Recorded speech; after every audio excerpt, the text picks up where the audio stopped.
Isaac Newton was born in Lincolnshire, England, in 1643, where he grew up on a farm. When he was a boy, he made lots of brilliant inventions, like a windmill to grind corn, a water clock, and a sundial. However, Isaac didn't get brilliant marks at school. When he was 18, Isaac went to study at Cambridge University. He was very interested in physics, mathematics, and astronomy. But in 1665, the Great Plague, which was a terrible disease, spread in England, and Cambridge University had to close down. Isaac returned home to the farm. Isaac continued studying and experimenting at home. One day he was drinking a cup of tea in the garden. He saw an apple fall from a tree. Why do apples fall down instead of up?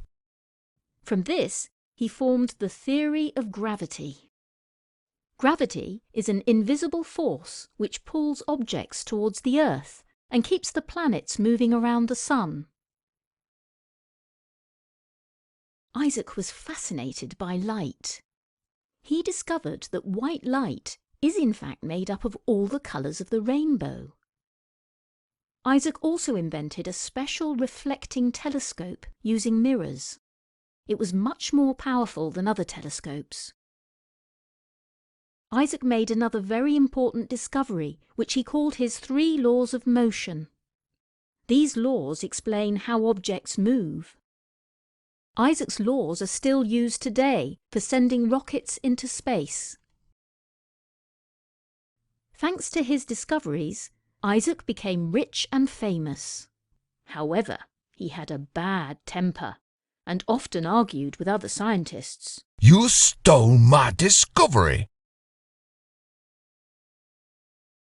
Sir Isaac Newton died in 1727, aged 85.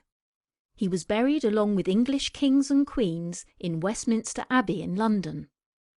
He was one of the greatest scientists and mathematicians who has ever lived.